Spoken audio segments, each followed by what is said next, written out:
Don't think there's much difference, but what if we flip it around to that brand new lens, the one with the big new fancy sensor that Apple say is substantially better in low light? In today's video, this is a pretty special one. We're going to be taking a look at the brand new iPhone 14 Pro and how it holds up against this, which is the iPhone 13 Pro. And maybe is the upgrade and all those fancy cameras actually worth your money? And for what it's worth, what you're looking at right now is from the selfie camera, including the audio from the iPhone 14 Pro. Let's go, baby! That was cheesy.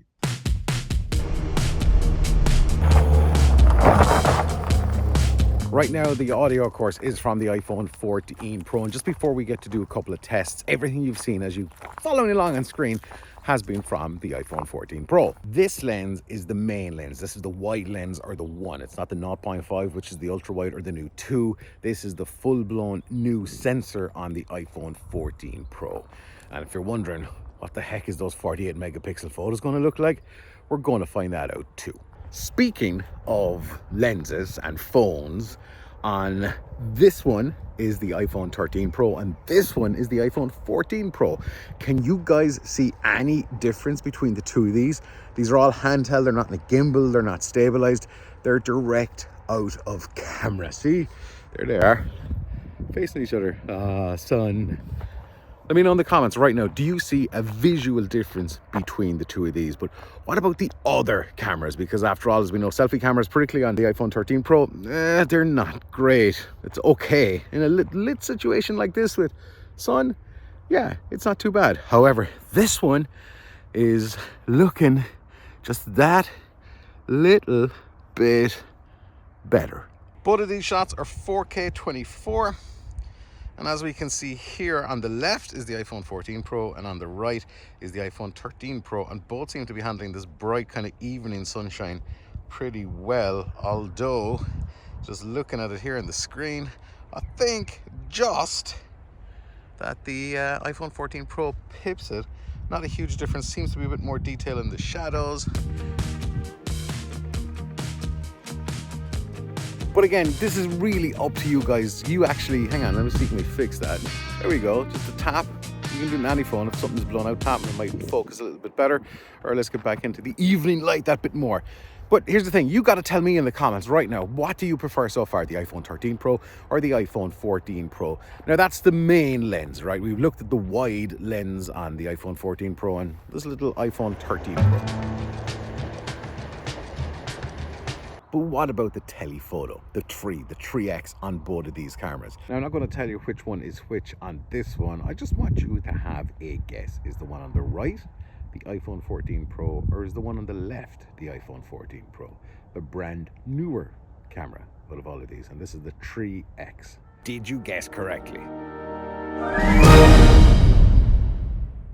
The camera that you have on you is always the best possible one, and more people take photographs with their phones than anything else. So let's look at the photos, because there potentially could be a huge difference between the two of these. The way I shot these is in the RAW mode on the Apple iPhone 13 Pro and on the 14. The reason I shot it RAW is just to get the most out of the sensor of the phenomenal cameras that are in both of these phones. This is from the Apple iPhone 13 Pro. It's a huge... What happened? It's a huge 32 meg file.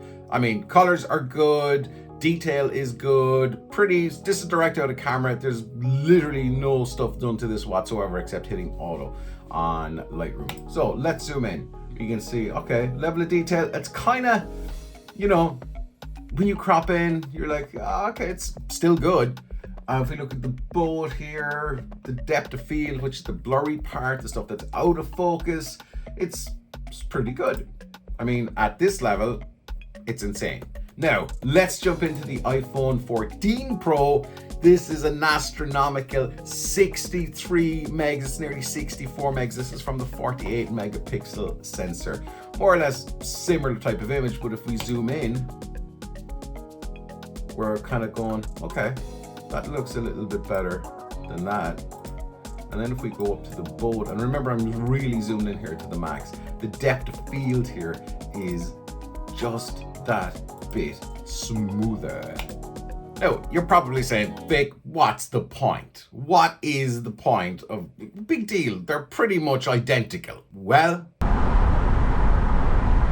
really appreciate what this 48 megapixel sensor can do. You need to kind of just give it a lot of stuff, like what's behind me, a lot of detail, and I'm going to show you exactly why this 48 megapixel sensor is going to make a huge difference. I know what you need, I would bleed for you, but you're taking somebody home. I know I need to move on, I need no hide. If you're reframing, if you're cropping in, if you're looking for a better composition, then this is where it all makes a difference. So if we look here at this picture, which was shot on the iPhone 13 Pro, and we go to the crop, let's just crop in here. Not doing anything major here, but we're just going to concentrate on the details. Let's press return. We go, okay, you can see that it's getting a bit smudgy, getting a bit kind of weird. Details are kind of gone. So if we go to this shot, which was done on the iPhone 14 Pro, we can see this is another biggie here, another 65 meg file. Let's go to the crop. Let's do a similar kind of crop. Pretty extensive crop here. Let's press return, and we can see there's just that little bit more detail. We can read the clock here quite easily, and you know, we go in here. Yeah, you can still read it, but it's a bit blurry and you're losing all the detail. If we go up here, you can see on the spire, it's just a bit of a smudge. While if we go back out here, we can see, okay, we've got more detail and you can zoom in a lot more because it's a far bigger picture. So if you're cropping and if you're reframing things, this is the way to do it. And that's where this 48 megapixel sensor comes in hugely. With all this talk of a bigger sensor and better low light performance, that leads me on to one kind of really brief test here. Low light on the iPhone 13 Pro versus this.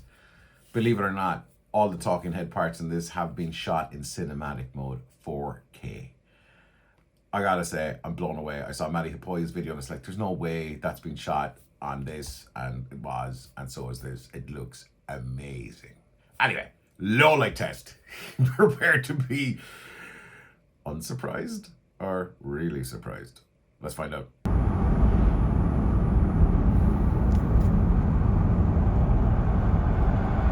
iPhones are traditionally, like any other phone with a small sensor or any camera with a small sensor, generally are pretty bad in low light like it is now. And this is the selfie camera on the iPhone 13 Pro.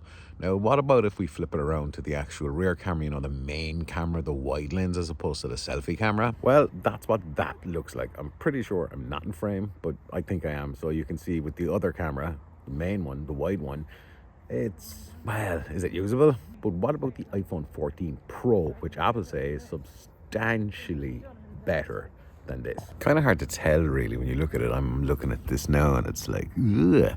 And this is the iPhone 14 Pro, the selfie camera. It looks okay kind of over there, but here I'm like, yeah, don't think there's much difference. But what if we flip it around to that brand new lens, the one with the big new fancy sensor that Apple say is substantially better in low light?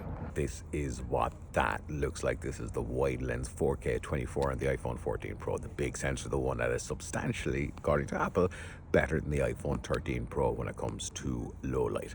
Now, this is the video side of it. iPhone 13 Pro, iPhone 14 Pro, the selfie cams still suck when it comes to low light for video. There's not a huge deal of difference there. However, on the wide lens, which is the rear facing one, the main lens, there's probably enough of a difference if you're kind of teetering on the edge. Should you go for the cheaper 13 Pro? Should you go for the brand new 14 Pro? So the 14 Pro has the edge, has the lead just slightly. It's probably not a revolutionary or evolutionary jump, but it's probably enough. What also would be enough if you've made it this far in the video, if you'd hit subscribe. That would be pretty cool.